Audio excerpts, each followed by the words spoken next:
Om Jnanatimirandhasya Jnananjana Shalakaya Chakshurunmilitam Yena Tasmai Shri Gurave Namaha. An American tradition is to go to church on Sundays. And it's a tradition in our Krishna consciousness movement also, because Sunday is the free day for most. Excuse me. And part of going to church is listening to the preacher preach. And that's there in other traditions also. Friday, Islamic prayers. Mostly people, they like to hear some message which soothes them. They go to a religious place to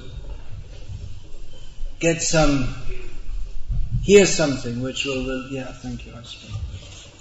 which will relieve them from the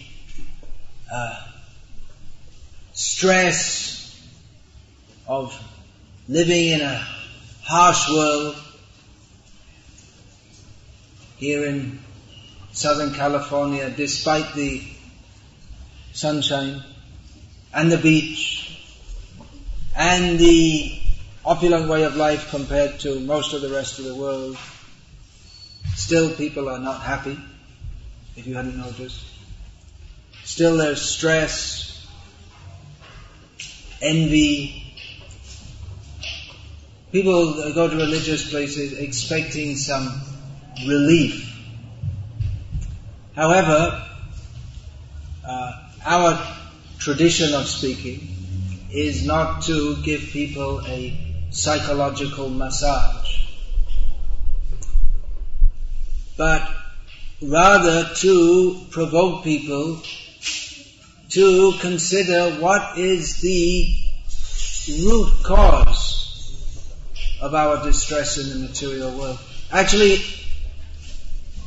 in many religious gatherings, that this material world is a place of distress is not even addressed. It's covered over. The whole endeavor of most people in the material world is to pretend or forget that they're suffering. And Southern Californian culture is the epitome of that. Enjoy the sun, enjoy the surfboard, enjoy, but in the end no one's happy.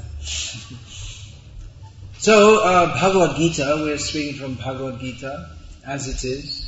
This is not a religious book in the normally understood sense. Krishna, who is the Supreme Personality of Godhead, speaks to Arjuna, who is his disciple. Arjuna did not ask, give me a religious discourse. Arjuna had some problems. And Krishna didn't tell him, just believe in me and you'll be saved. But Krishna gave Arjuna knowledge of what is the state of this material world and why we are suffering. Arjuna had a problem and Krishna told Arjuna, you have a problem? We always have problems. There's one problem, the whole material existence is one of problems. Dukhalayam ashashvatam. These are the words used. This material world by its very nature is full of distress. And even if we think we're happy, then whatever we have, whatever arrangements we have made for happiness, they are temporary, which means another cause of distress. So this material world by nature is miserable. Most people don't like to hear this. They'd rather go on with some kind of charade or pantomime of trying to be happy. But it doesn't work. And it never will work. And that's what everyone's been doing since time immemorial. Life after life. We also get this knowledge from Bhagavad Gita. Sometimes people ask, well, do you believe in reincarnation? It's a stupid question, actually. Because what does it matter whether we believe it or not? If it's a fact, it's a fact. If it's not, it's not. And that's true of everything. Religious belief, the whole idea of religious belief in the very people ask, what do you believe? Well, what does it matter what you believe? Who are we? Does it matter what we believe? Reality is as it is. We don't fashion reality. Some people have the idea, whatever you imagine here, that whatever you think, that is reality. Well, you can take it like that. But then if you think that, well, I'll drive on the wrong side of the road, and you can't change the reality that happens to you, that you get in a smash and you get arrested if you survive it. So, despite our imagination or hallucination, which we can also drop some pills or inject something to make some hallucination, but the fact remains that this material existence is miserable and it is temporary, but there is better existence beyond. So, the Bhagavad Gita is spoken by Krishna not as what we would call a religious discourse per se, but Krishna wants to give Arjuna knowledge. He wants Arjuna to understand. And Krishna is speaking through Arjuna to every one of us. That as humans, now means that now we have got a human birth, because we've been through many births, and not all human. It's not that we're always a human. Sometimes we're a cat or a dog or a mouse or even a blade of grass or even a cell. We have many births. But in the human birth, we have the facility to discriminate, think, understand conceptually.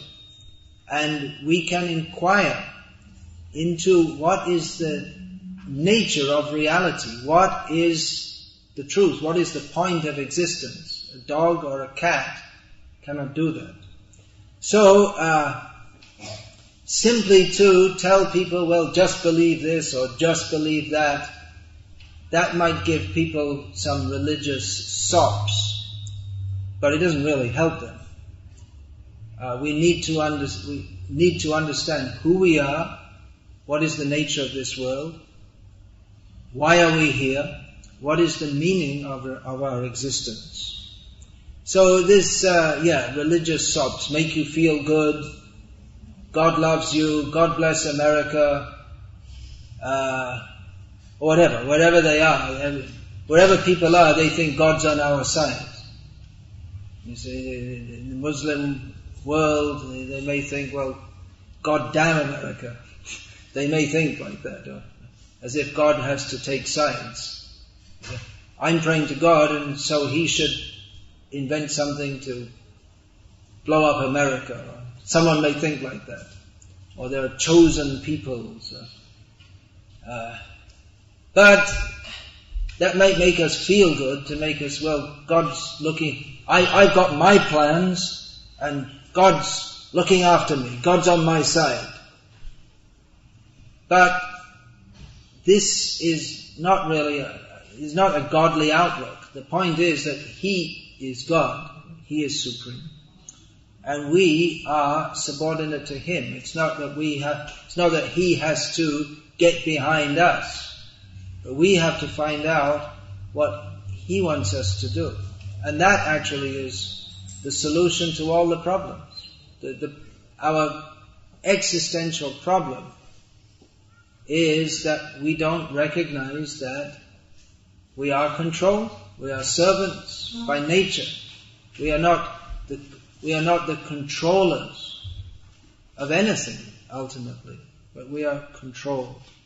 So to recognize that our existential or constitutional position is that of a servant, and to understand who is to be served, who ultimately is to be served. That is Krishna. That is the solution to all our problems. Very simple. It should be simple. Otherwise we don't find a solution. We make so many psychological inquiries and sociological inquiries and try to adjust by technological methods, but in the end of all of this, there is no end. but the world just goes on spinning round, dukhalayam ashashvata. There's no end to the misery. It just goes on and on. So the cardinal mistake is to consider ourselves, to overestimate ourselves and give so much importance to ourselves when we are meant to be servants. Of course we don't like to hear that, but then when we see, here is Krishna, what is his service? What is he doing? He's singing and playing and dancing, and that's God. He's not a nasty person, he's a very nice person. It's very nice to serve him. This needs to be understood. Otherwise, of course that requires some faith. We don't experience Krishna directly, so some faith is required. But we can begin to experience Krishna. He reveals himself to devotees. But we don't, just like people say, show me God, as if God has to come and bow down to you and say, I'm here, please believe in me. But he does reveal himself to those who humbly wish to serve him. This is quite opposite to this proposal is quite opposite to that of the big, strong, I'll show them kind of attitude. Make a niche for yourself. Show yourself, I'm great. What's that? The Marlboro advert. The man goes off and, I'm tough. That guy got cancer, right? From guess what? Smoking. So, he was not the controller. We can have the illusion that we are in control. And God gives that according to our karma. We may desire that and we may get that. We may get a big strong body by which we think we're in control. But then the big strong body becomes a weak, old body and eventually a dead body. And the big strong man or the big powerful politician, he becomes a dog or a cat, and then the dog thinks, I'm controlling, I'm in charge of this house here. Anyone who comes, I'll bark, and they'll run away. Or even among the beetles, and there are worms crawling around in our intestines. And among them, one of the worms is thinking, hey, I'm the biggest worm on the block. I know, I'm the greatest enjoyer of this poo. So it goes on in every situation. People, it's so pathetic. And just to recognize that there is far beyond our tiny little existence, which we think is so important. Look at the news. What's going on? What does the president say? What are the prices on Wall Street? All these important things. Important. What's important? We're on a tiny, tiny little planet in a measureless universe, in a little blip of time. And the whole world, the whole universe, in course of time it will all burn up. And where will those famous names and famous cities and great United States of America and Laguna Beach, and there won't be any such thing. But we will simply go, the material world, the material universe is created and destroyed in huge cycles of time. And we're just in a little blip. And we're thinking we're so important. So to recognize our insignificance is a great step forward. And to recognize that there is God. Of course, we often don't like to use that word because when we say God, then people think, I don't know what people think. They also don't know what they're thinking. But there is this Srila Prabhupada, our spiritual master, he used this term, the supreme personality of Godhead. There is a person, beautiful, loving person, who we are constitutionally subordinate to. And if we recognize that subordination, then our happy life begins. And if we don't recognize, then we become either the top worm in the bend in the intestine, or someone who's bullied by the top worm in the bend in the intestine. Or a dog, or a cat, or a fish, or a tree, and sometimes the President of the United States, or whatever. Punarapi jananam, punarapi maranam, punarapi janani jathare shanam. This is a description of material life. Again and again getting born, again and again getting dead, and then again and again sitting in a womb waiting to pop out. And then, here I am, folks. And then again getting bashed down by time. So, religious places, generally people come to get some kind of good feeling. God-like, whatever I'm doing, it's good. But, according to Bhagavad Gita, whatever we are doing is not good. Unless we do what Krishna wants us to do. He's not a despot. But He wants what is good for us. There was a time when parents used to look after their children and train their children and tell them what's right and wrong, and they did that for the benefit of the children. They disciplined the children so that the children would grow up knowing that there is a right and a wrong and there is a difference. So Krishna, in the same way, He wants what is best for us. And therefore He communicates with us through Bhagavad Gita. He teaches us, as a loving parent teaches a child. This is good for you. You should do this. You can do that if you want. You can do something else if you want, but it will not be good for you. So the child, if they have trust in the parents, then they will take the advice of the parents, and that will help them in future. Otherwise the child just wants to play. Let me play. Why should I go to school? Why should I learn anything? But the parents, they know what is best for the child, even though the child can't initially understand why I should go to school. Why should I go to school? I can just play all day. The sun's out and it's warm, I can just play. But the parents say, no, you go to school. And the child has a trust in that. And in the long run, of course, this is a material example, but in course of time they are benefited by doing so. Whereas if they don't learn anything, then they can't function in the world. So in the same way, Krishna knows what is best for us. He doesn't force us to do what is best for us, but He teaches us. So these centers of the International Society for Krishna Consciousness, or the Hare Krishna movement, they are meant for giving spiritual teaching. Spiritual teaching, when we think of spiritual, we often think of something very vague and often subjective also. That spiritual means, well, what I'm feeling.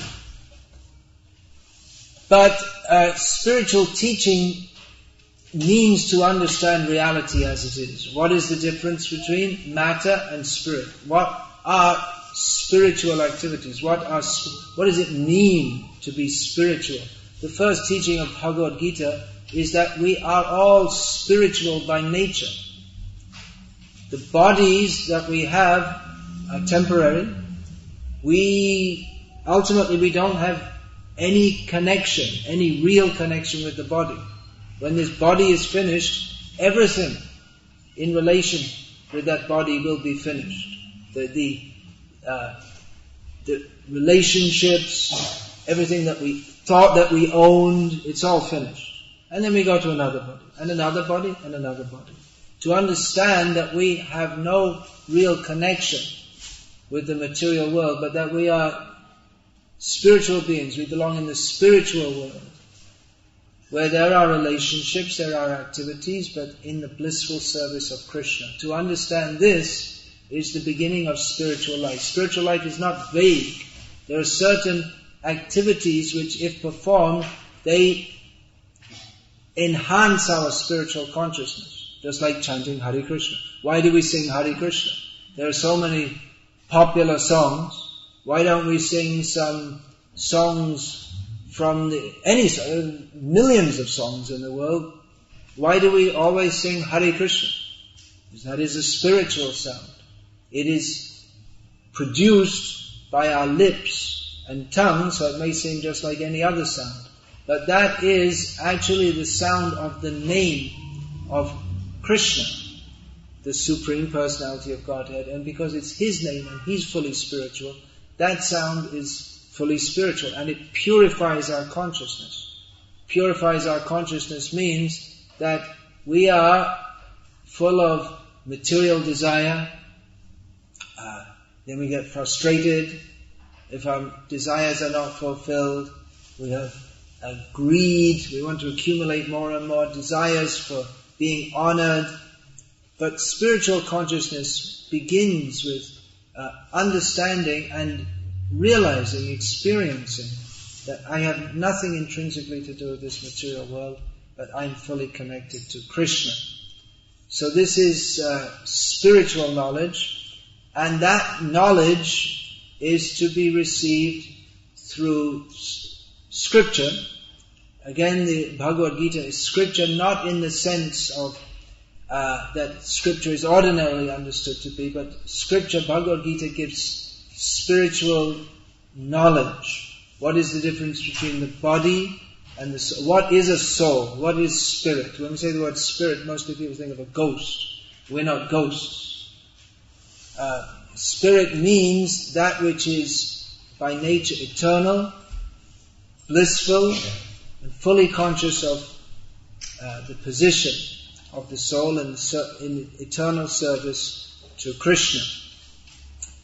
So that's the beginning of spiritual knowledge. And then what is the nature of the material world? It's in two words it's analyzed. It's miserable and temporary, but there's more analysis also. What are the elements of this material world?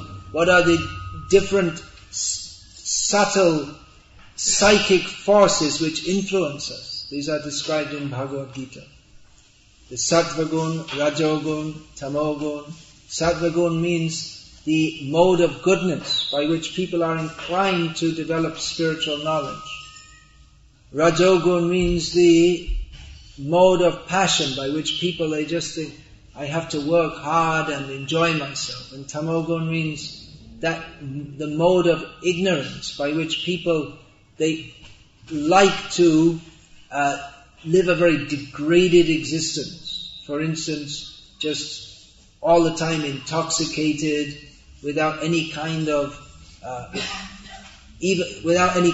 rational thinking, even on the material platform. What to speak of the spiritual platform. So all this is described in Bhagavad Gita. That is descending knowledge. That reality is as it is, and that our position is to understand our position within that. It's not that we just imagine what reality is, or everyone has their own reality. No, reality, what is. And the Bhagavad Gita is a text which teaches us what is the nature of reality and how we are to relate to that. So, this is of course very different to the idea of objective thinking, that everyone should just study by themselves and try to understand what's going on in the world, and in this way we can gradually try to understand what is the world, but we can never understand. Just like this example I often give, if there's an ant crawling around here, then the ant, however much the ant stretches his ant intelligence, he can never understand, even though he's living his whole life in this room, what is this room, what is its purpose, what is going on in human society, because human society is operating on such a sophisticated level compared to the ant society that is just not within the scope of the ant's investigative processes to understand what is going on in human society. So in the same way, we are tiny little beings within the universe, And just by making our investigative processes, we cannot understand what is the purpose of the world, who is running it on, and why. It's looking through a telescope, how far can we see? How much can we understand? Just like we can only see within a certain spectrum of light, we can only hear within a certain bandwidth or a spectrum of sound. So in the same way, our intelligence has certain limitations by which we cannot even imagine the nature of reality beyond that which we can see, feel, hear, touch, taste, smell, and think about. But we can access that higher reality by the mercy of Krishna, who is that highest reality, who can inform us that beyond this ant-like existence that we are now in, although we may think we are very important, just like the ant thinks he's very important, but Krishna gives us knowledge that beyond this material situation that we are in, of repeated birth and death, of struggling to try to be happy and failing every single time, in every single birth we try to be happy and we fail. Beyond this situation, getting born, growing, struggling, trying to be happy, not being happy, dying, getting born again, and on and on and on. Beyond that there is a spiritual world with Krishna where everyone is happy automatically because Krishna is happy. We want to be happy because that is our nature to be happy, but we don't know how to be. Just like the ant cannot imagine what is human society, so in the same way, in our present situation, we cannot imagine what is the spiritual world, but we can take knowledge from Krishna. He tells us what is the nature of the spiritual world, and we can perform spiritually purifying activities, like chanting Hare Krishna, which will purify us, because this knowledge to understand, it's not like you can just study and then you can go into university and get a degree. It's not academic knowledge, but it's to be realized by spiritual purification. We could probably make some course and then on this Bhagavad Gita, and we could give them a degree, but it wouldn't mean they'd understand anything about it, because this knowledge is to be realized. That what is that knowledge that I have my eternal loving relationship with Krishna. So that is to be realized by acting in that relationship, by serving Krishna. And that requires purification. We can't eat meat, drink wine, and have sex left, right and center, and just live for material enjoyment, and at the same time realize God. It's not going to happen.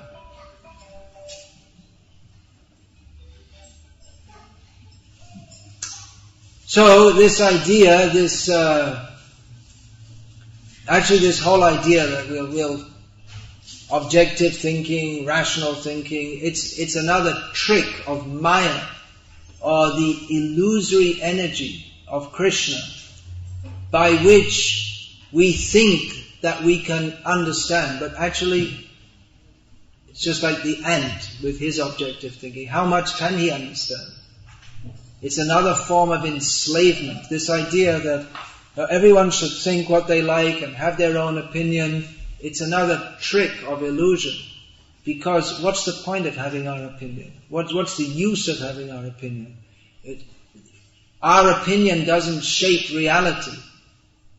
We have to find out what is the actual situation. Do you believe in reincarnation? What does it matter whether we believe?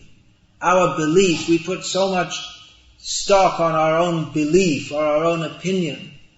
But that is another form of egoism. To think that, I think, well, what does it matter? Rather, we should find out what is the reality. If you go into a university course you have to take some course in chemistry, and you don't want to study, and you say, I think that, just mix just mix some chemicals and acid plus alkali equals kerosene. And someone said, no, that's wrong. 0 marks. Well, I think so.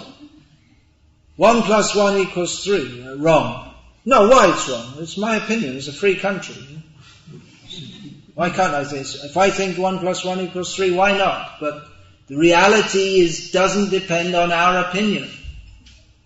And we may think that we can get away with it in spiritual subject matter because, well, it's easily demonstrable that 1 + 1 doesn't equal 3.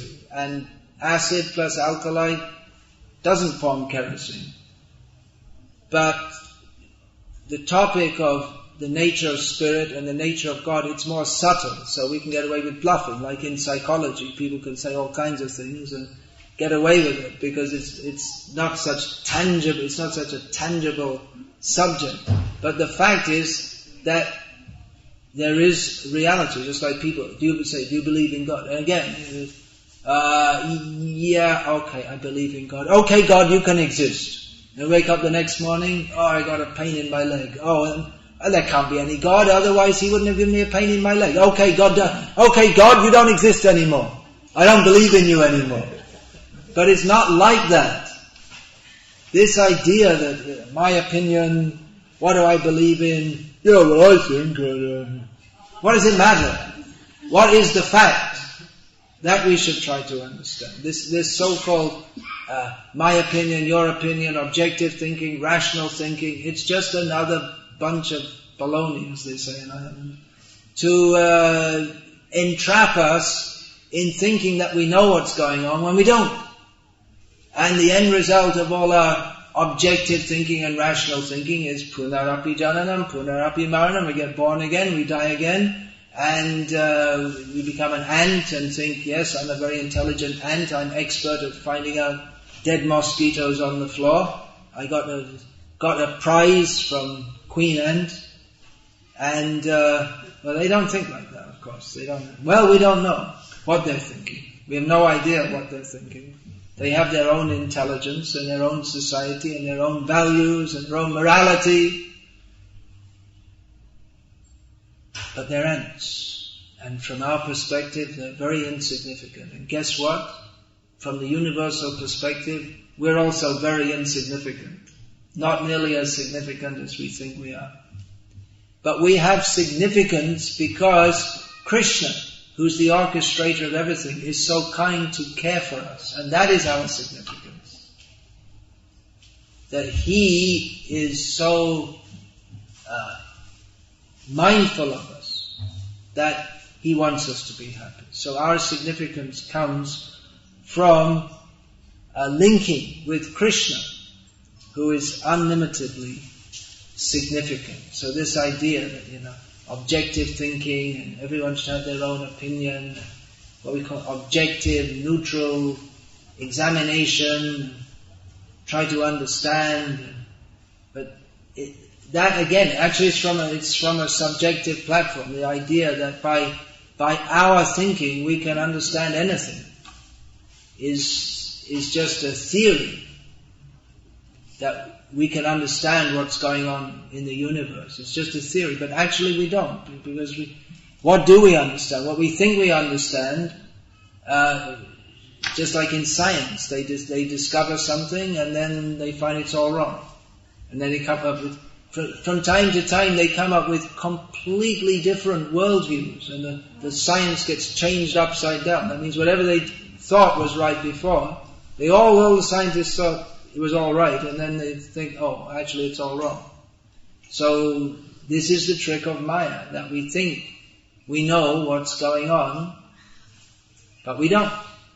And it goes on and on and on like this. They think that now we're increasing our knowledge, but it's just increasing the speculation. They have no actual knowledge of what's going on in the universe. It may seem like that, but again and again, their theories change. So, it's better to take knowledge of what is the nature of reality from those who know. 1 + 1 = 2.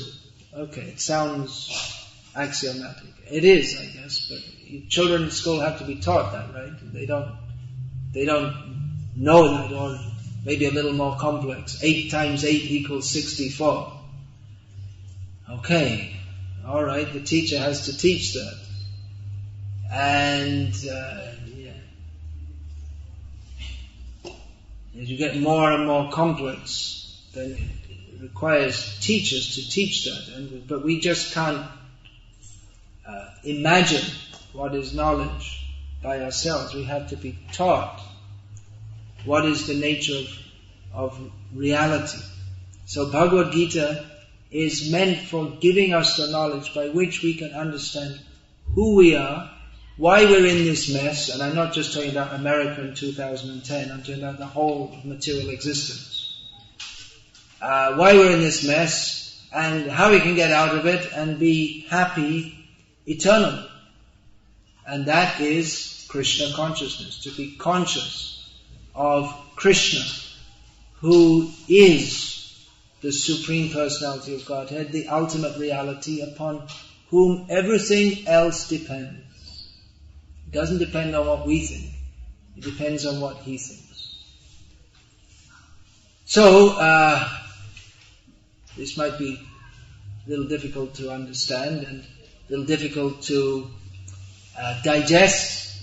It's, as I said, it's not meant to be religious sops or just to make us feel good. But actually, if we feel bad, maybe that's better. Our spiritual master Srila Prabhupada often used to use words like rascals, fools, nonsense, animals, referring to what we might call normal people. And actually that is the language of Bhagavad Gita also, that everyone in this world is a fool and a rascal. That includes folks, your dear selves, and myself also, as much as I don't follow or don't try to understand Bhagavad Gita. We're all foolish. Just like the ant, in some ways intelligent. Yeah, we say people are foolish. Why foolish? We have big highways and cars, and we're sending rockets into outer space, fireworks, and we have such advanced technology that we can sit here in America and press a button and someone in Afghanistan gets blown up. So, not in Iraq anymore, so we're told. So, how can we say that people are not intelligent, they're foolish? Well, in the same way as the ant is intelligent. He has some intelligence, in some ways more than us. The ant is expert. If you drop a grain of maybe not in this country, but in India where I live most of the time, if you drop a grain of sugar, you just within 5 minutes or 10 minutes, an ant will be there. Somehow they have the intelligence to find that. So they have intelligence also. If I drop a grain of sugar and I ask some human being to find it, they can't find it, but the ant can find it. So they have intelligence. But then, on the other hand, what's the point?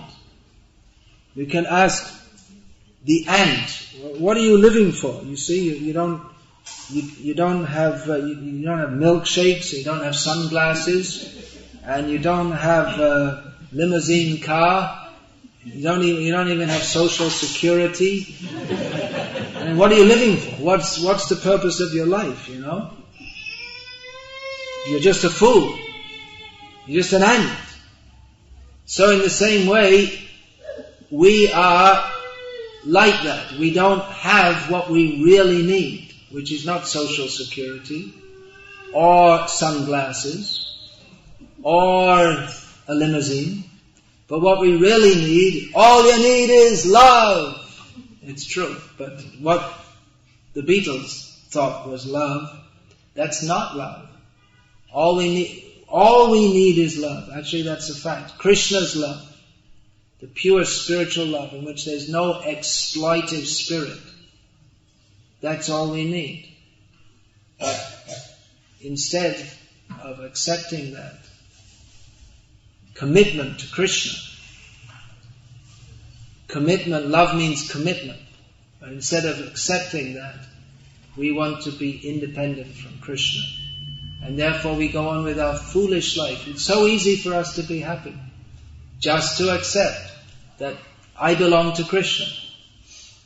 But instead we go on with our foolish life. And then we're also rascals, because we are willingly rejecting that which is good for us, and instead of accepting the pure consciousness of selfless service to Krishna, we think that, well, the world should center around me, and the whole material world is one of one living being trying to exploit another living being. Everyone's trying to get more out of others.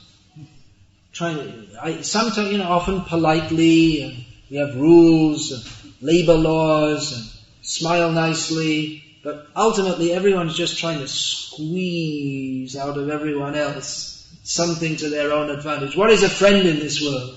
Someone who helps us to enjoy ourselves in this world, or among nations, there are different nations are friends of others, because either one nation exploits or dominates other nations, and then they have to agree to be dominated and they don't get smashed, or they have some kind of alliance in which the different countries are trying to get more from each other.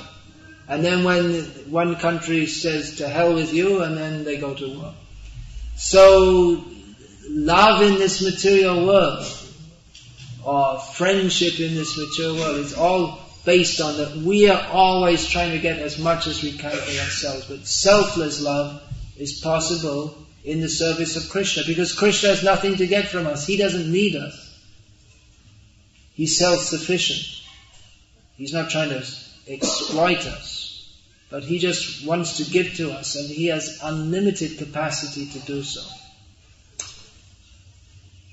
So, if we reject that, Krishna's love, then we're foolish, and then we become rascals, because rascal means envious or malignant to others, to have an attitude of wanting to exploit others, to try to get something from them without giving them anything, or without giving them in return, just what I can get from others. Srila Prabhupada also used the term animals to describe people who live simply for the enjoyment of their senses.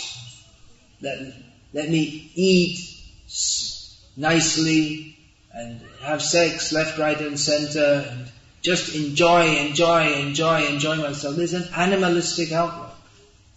Instead of thinking how to enjoy, we should think the human life is meant for inquiry into the, as I've said, the nature of reality. Who am I? Why am I here? What is the purpose of life? So if we're simply concerned with how I can get money and enjoy myself, so-called enjoy myself, then we're living like animals, because that's what the dog doesn't even have to think how to get money. He bypasses all that and just thinks, how can I enjoy myself? So these are very harsh words, but provocative words, not what you might expect at Sunday sermon. But if they can wake us up into thinking about what is my actual need, then they're worthwhile. And if we're not woken up to our actual need, then we're just all wasting our time anyway. And what's the point? The whole material life is it's like an intoxicated state, where intoxication means we take somehow sniffing, injecting, dropping, smoking. There are so many ways to be intoxicated. It means that we accept or we induce in ourselves a state of consciousness which is not natural for us, which temporarily seems nice, but then the overall result is it's not in our self-interest. So in the same way, this whole the whole material consciousness is like a state of intoxication. Our real state is pure, no lust, no greed, no envy, simply a state of loving service to Krishna, who fully reciprocates that. And then we have relationships with so many other persons who are serving Krishna. That is the pure state. And material consciousness means to forget Krishna and to try and live separately from Krishna, which is a state of intoxication, because actually our eternal relationship, our constitutional relationship is with Krishna. So please think about it. And not just think about it, but again, it's not just a matter of thinking, but please try to learn about it. This center is meant for teaching people. It may sound as audacious to say that, yes, we are teachers and you should learn.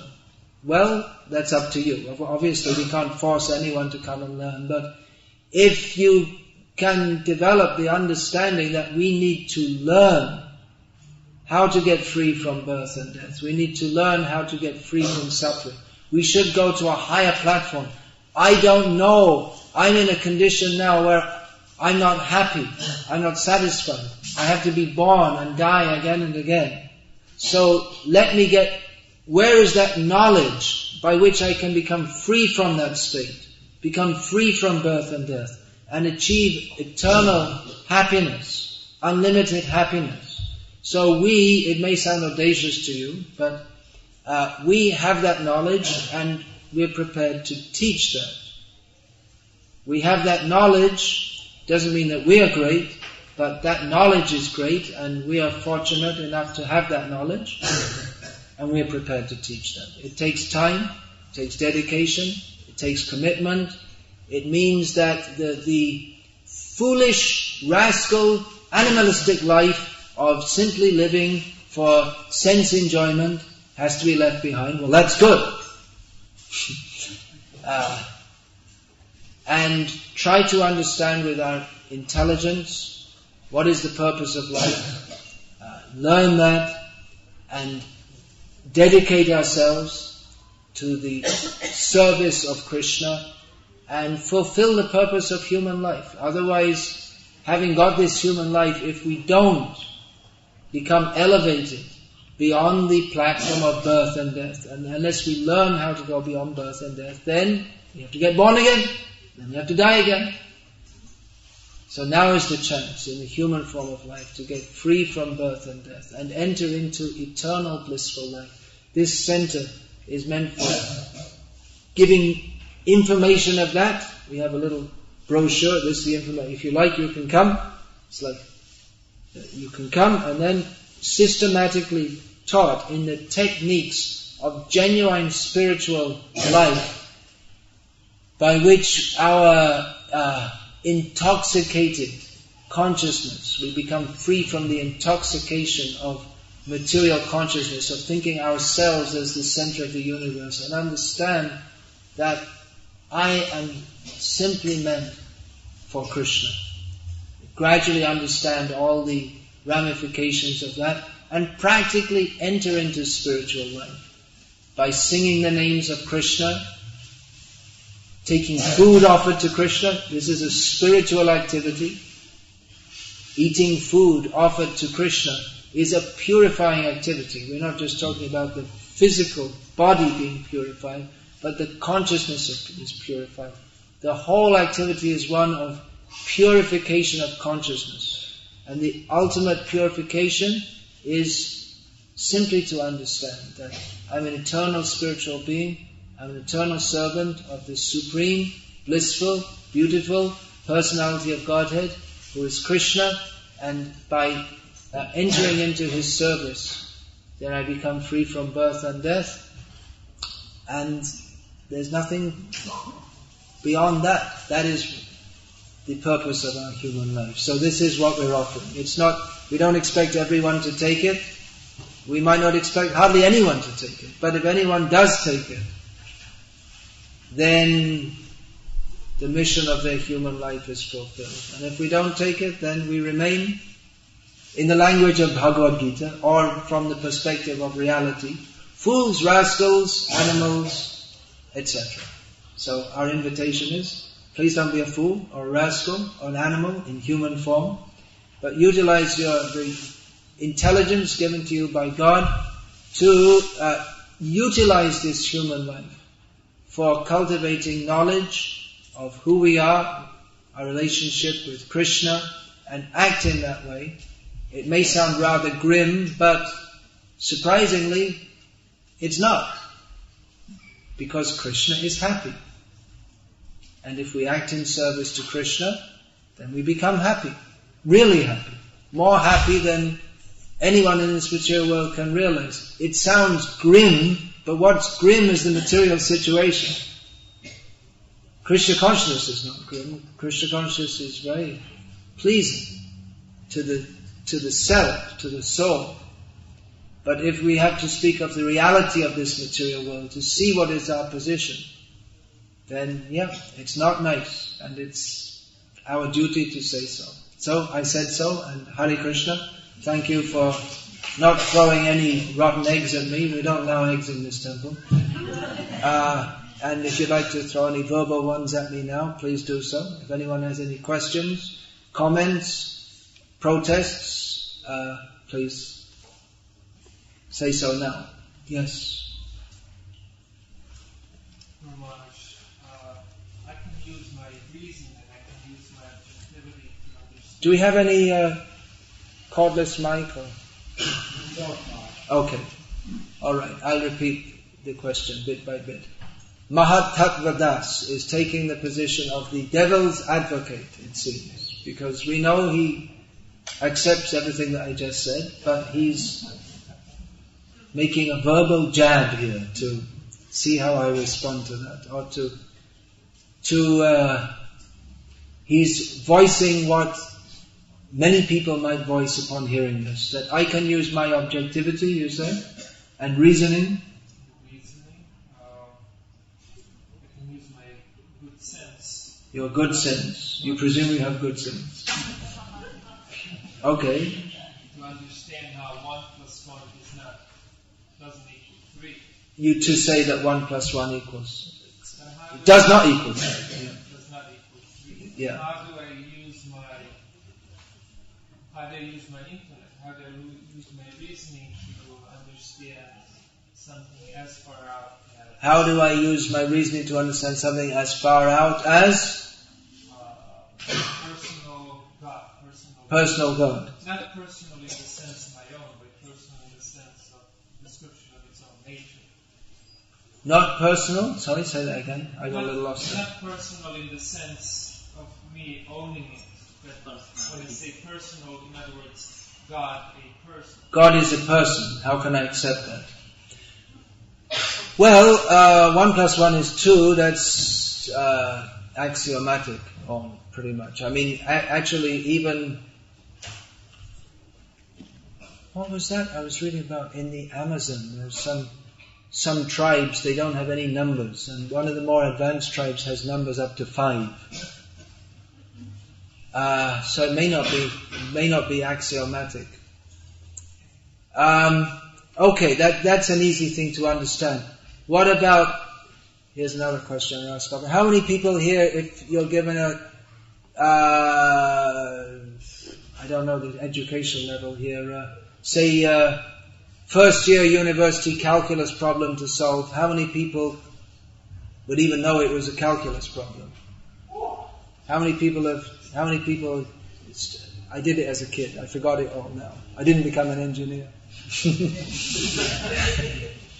So, okay, calculus is fairly advanced level of mathematics, right? But you didn't start with that. You started 1 plus 1 equals 2, right? You probably don't even remember that. And even if you're brilliant at calculus, that was my problem. I could do the math, I could understand the theory, but my arithmetic was terrible. So you have to work back through the whole equation and find out where I made my arithmetic wrong. So, when we're talking about higher knowledge, you have to take it step by step. So, That's the point I'm making. So, to understand the higher knowledge, we have to start at the beginning, but there has to be some initial faith that there is some higher knowledge which I can acquire. Just like when you go to university, or even to school, in the beginning you don't understand what's there, that's why you're going. But we can gradually understand. We have the faith that we can that there are people who understand and they can teach us. I remember still today, the first time our math teacher showed some calculus on the board. I thought, my God. And I thought, okay, alright, I can understand it. I don't understand it now, but I will be able to understand it because he'll explain it.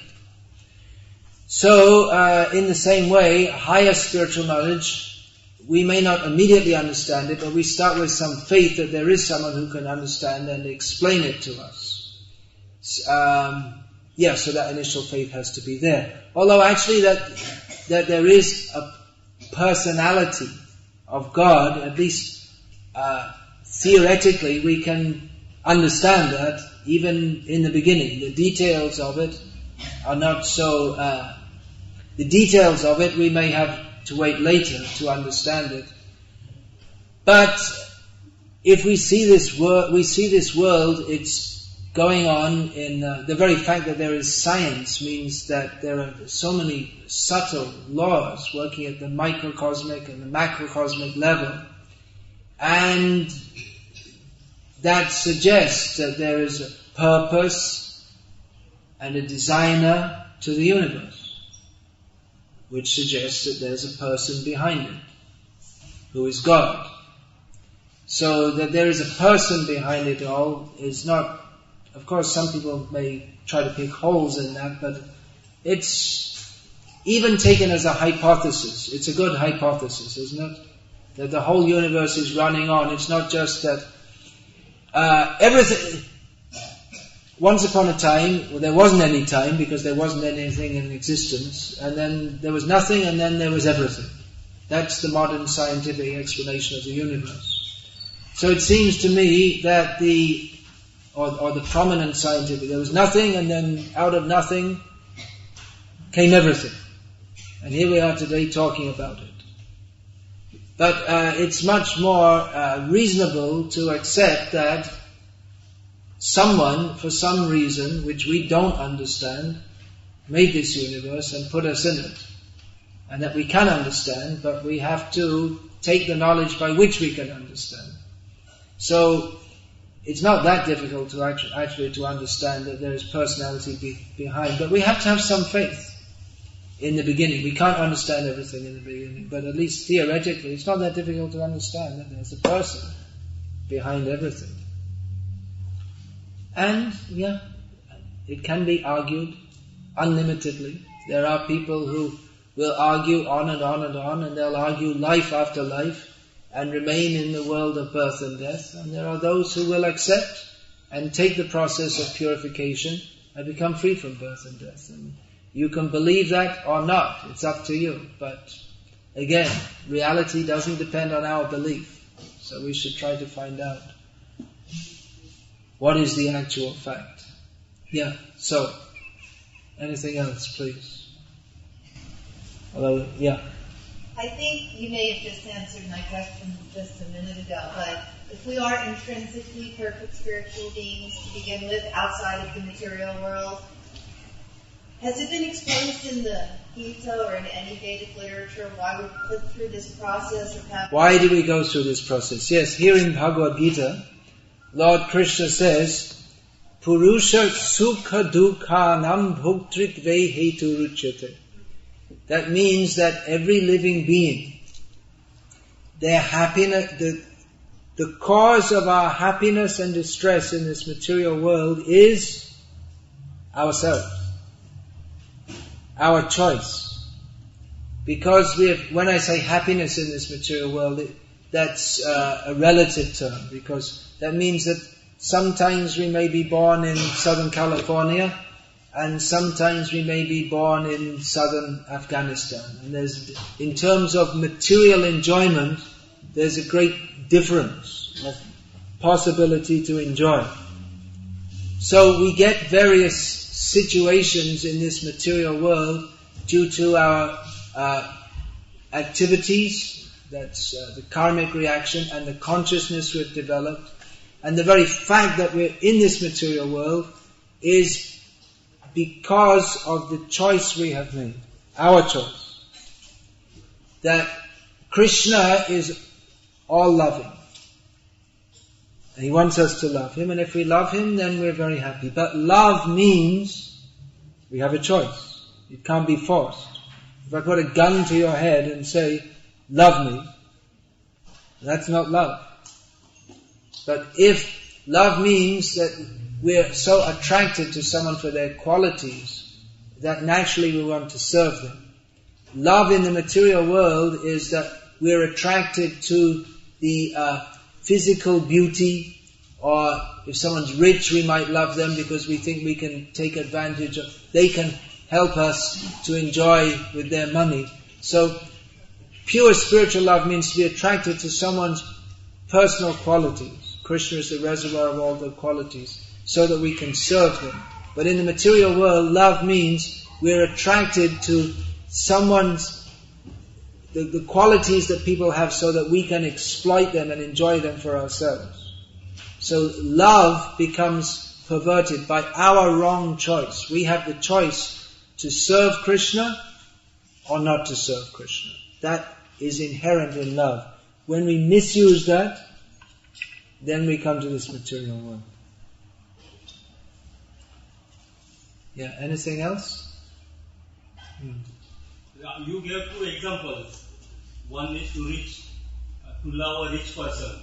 Yeah. And another is to love Krishna. Yeah. So how will I know that I love Krishna? How will I know that I love Krishna? What do you mean? Do you mean how should I know that I should love Krishna? I love Bill Gates. He created a computer. Mm-hmm. Then how will I know that I love Krishna from my heart?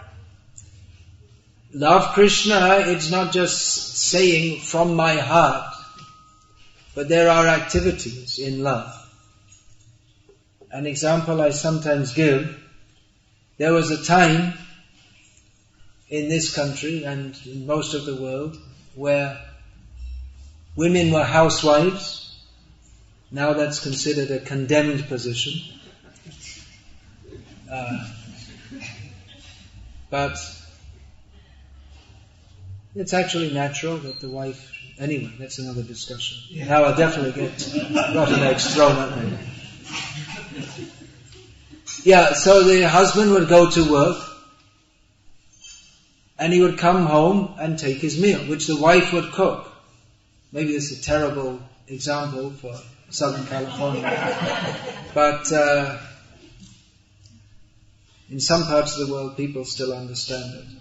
So, if the husband comes home from work, after a hard day's work, he comes home hungry, and he comes home and the wife says, "Oh, you're back home, how wonderful, I love you so much." He thinks, "Oh, that's very nice." They say, "Well, what did you cook?" "Oh, I didn't cook anything for you, but I really love you." And, if you want something to eat, there's the freezer and there's the microwave, but I love you. So, instead of saying I love you, if the wife just serves the husband, then you don't even need to say. In modern Western stuff, I love you, and you have to say it like 3 times every minute. I love you, I love you, I love you. But in Indian culture, as I've seen, the husband and wife, they never say I love you. And they never used to divorce until they started importing the American culture. They never said I love you, but they didn't divorce either. And they went on. The husband did what the husband should do, and the wife should do what a wife should do. So in the same way, if we love Krishna, we don't have to sit back and think, Krishna, I love you. Krishna says, "Patrang pushpang phalang toyang yo me bhaktya prayachati tadaham bhakti upahritam ashnami prayatam." And offer me something, Krishna says. Maybe a leaf, a flower, fruit, or water. It doesn't have to be very gorgeous. But if we offer it with love, Krishna will accept it. Krishna doesn't need anything from us because He is the source of everything. But if we offer him something, he becomes pleased. Just like the father may give some money to the child, and then the child may buy something here's a gift for you. And the father, he's got much more money, he can buy what he likes. But because the child has brought something, brought a gift, then the father feels very pleased. So, sitting back analyzing, do I love Krishna? Well, maybe, what is my heart's feeling? But real spiritual life is a matter of practical activity and the service of Krishna. Love is expressed by service.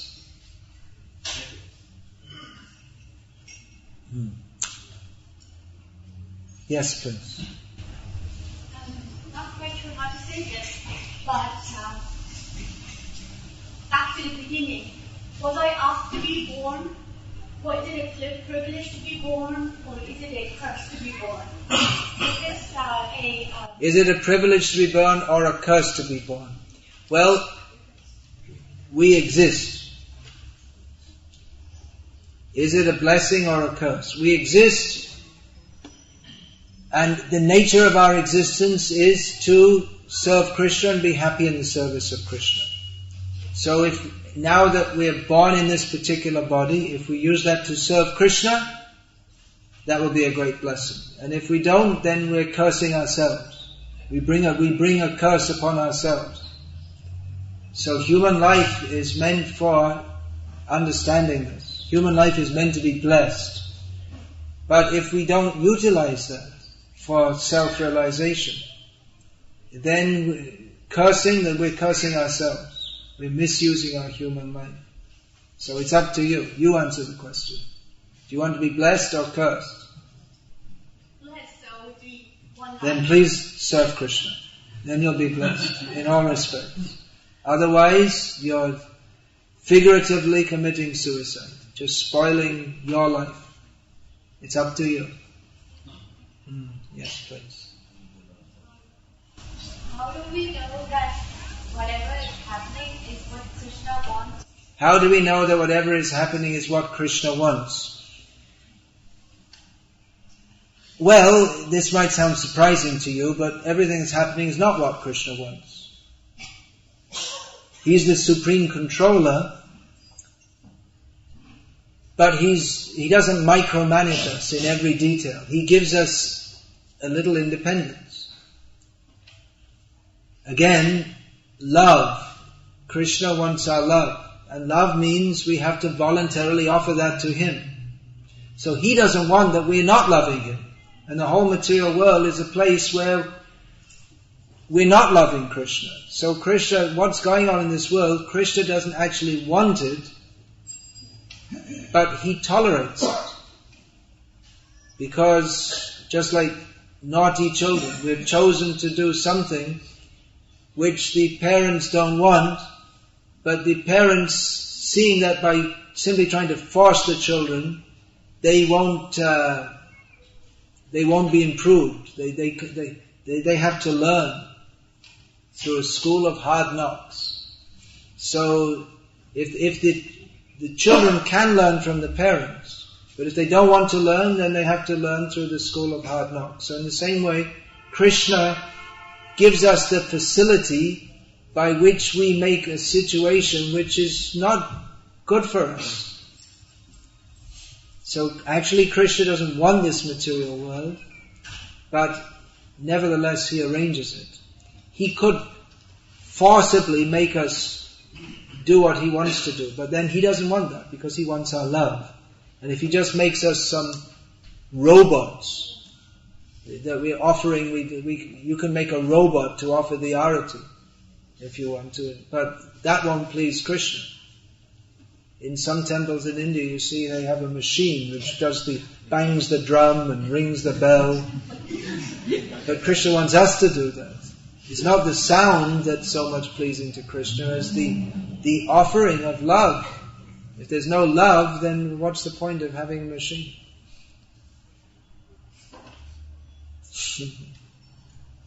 Yes, please. Is love and service to Krishna just like idol worship, or is it something? Love or service to Krishna, is it idol worship? Well, idol is This archana is the Sanskrit term. The British use this pejorative term. You know what pejorative means? It means like speaking in a bad way. Idol worship. Because in the Bible there's the story of Moses brought the Israelites out of Egypt, and then God told them not to worship idols, which means a figure that is cast, which is so there's some idea that worshipping any form, that is idol worship. That's not actual worship of God. Yeah, if we imagine some form, that can be called an idol. Means an object which is supposed to be God and is worshipped as such, but is not God. But if the form is of God, then that's not idol worship, that's God worship. So archana means worship of the Supreme, who eternally is Satchidananda Vigraha, the very form of eternity, full consciousness and bliss, who appears for our sake in material elements and accepts our service. So this archana, this is not worshipping some dull statue, but the deity or Sri Vigraha or Murti is Krishna himself, who kindly takes this form to accept our service. That should be understood. This is not just some artist's imagination that they've made some statue. Yes, please. Time for arati.